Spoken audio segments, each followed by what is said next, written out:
what's up? How you doing? Club Maximus here. This is Pure Ibiza 95.3. So we're here with a brand new segment called In the Spotlight. Very lucky to get Mr. John Bowtie. How you doing, buddy? How's everything going? Good. Everything is amazing. Thanks for having me. Oh, super cool. So tell me about your day. What's been happening? I mean, what is a typical day in John's life? Ooh, in John's life, everything starts quite early, usually around 9 or 10.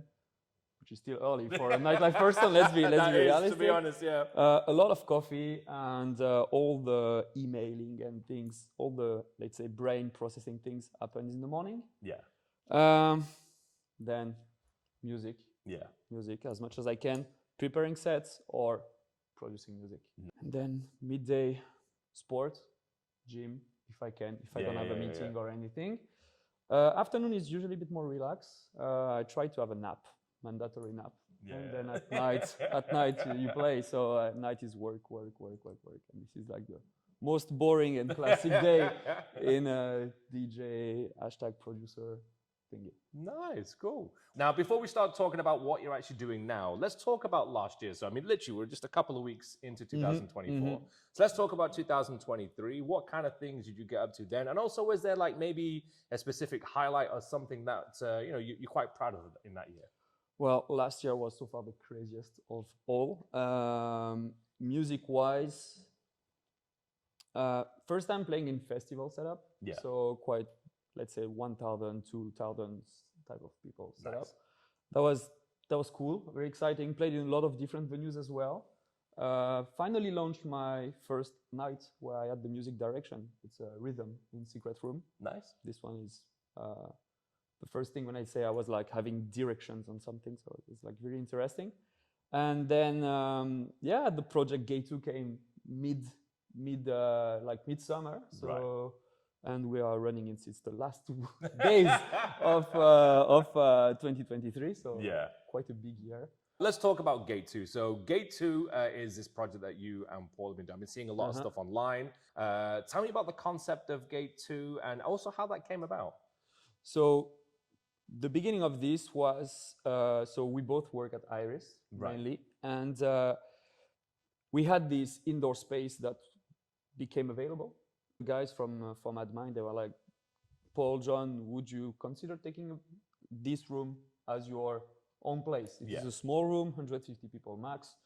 What do you think? Because Iris is like a 1,000 plus type of space, and we cannot run underground music all the time. Right. Yeah. So they wanted to go more on the easy side, and Dubai is really like overcrowded with this type of music. Exactly. Like, So they wanted to ease, and us wanted to go a bit more into the cultural music scene. So proper underground music, proper music experience, dancing experience. So that's why we created Gate 2. Yeah. Regarding the communication, it's very simple. So the first rule that we brought is we don't want people to take pictures and videos on site.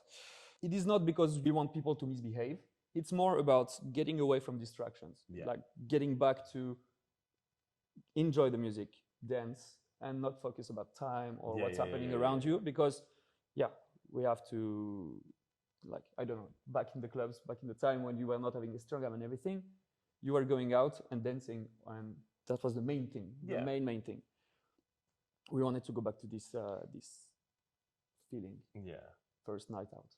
That's nice. The vibe. I like it. Now, talking about that concept of Gate 2, so do you think that's what really sort of differentiates yourself from, let's say, any other club concept or something where, because you see clubs that a lot of them are trying to do that, but I think you guys are doing it in such a different way.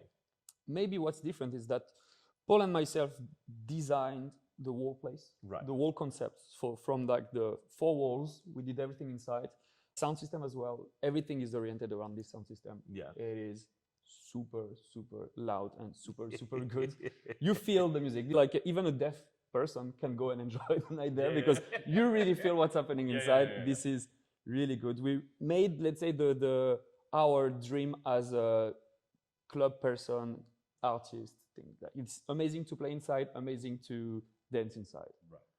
No VIP, no nothing. Nice. Everyone is everyone. You come, you dance, that's all. Let's talk about how you and Paul actually met. So is there a story behind that? Did you meet here in Dubai? What happened? Yeah. So we are both French, but we met in Dubai. Wow. So when I reached 7 years ago, around football, actually. We were like we had this WhatsApp group with people playing, like industry, F&B people playing football on Wednesday morning, and this is how we met. As simple as that. Cool. He plays like good, it. I plays very bad. Yeah. That's it. We've got 2 more questions left. Yeah. Let's talk about production. You were talking about that you've been producing. I mean, obviously, I think the last release you had was maybe, I'm not going to say it's a bit less. It was like maybe March or April time, I think was one of your last releases. So on the production front, what's happening there? Are you focusing more on doing stuff with yourself or maybe doing a lot of collabs? What's happening? So I've been trying a lot of things last year. Doing my release on myself, my own tracks, it's always a bit tricky because I tend to go a bit everywhere. So I've released a lot of edits that are, some are out, some are still just used on my sets, and might not be released. I just keep them for myself. So edits, so it's like unofficial remix or stuff like that, or that I just give to some friends or things like this. And on release officially, there is one that I'm working on with Calamar Crew. I think this is going to be the next one. So Calamar, the Mojo's label. And that's all. Like honestly, I've checked this morning. I've done something like 18 tracks this year. Yeah. None is out. But no, I've been working on so many things, but nothing went through yet. But it's not lost projects. I'm still going to work on them and finish them. Nice. And your final question, what about future plans? What's happening with yourself, with Paul, obviously with Gate 2? What's on the pipeline maybe for the next few months? So next few months is finishing this place. Because right now, the club setup, the night time of this venue is operating well. Right. But we have an all program for daytime use. So we have a mezzanine with a music production studio on it. This should be finished this week. So we want to come and make music there. We want to meet as artists. This is an artist hub by the day. That's really what we want to have. And we have more cultural events coming up. So, for example, we are all going out and we are destroying our ears. So we want to have, let's say, a Sunday afternoon where you come, there is a bit of music, there is a bit of that, and there is someone that is molding ear protections for everyone. So we try to get like a reduced cost and everything. We will have this type of event as well when we have people looking for a setup to record for YouTube, to have like a nice video and audio thing. We're gonna provide the room for them.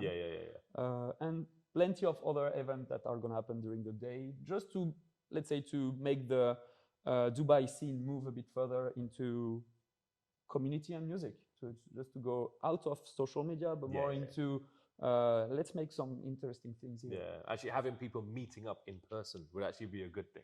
Yeah, exactly. Let's meet up, let's gather and just chill around. Exactly. Cool. Well, John, mate, thank you so much for coming in. We appreciate it, and all the best of luck. And hopefully we'll get you and Paul in the studio and you can do a little show for us, okay? Why not? Definitely. Thank you so much, man. Pleasure.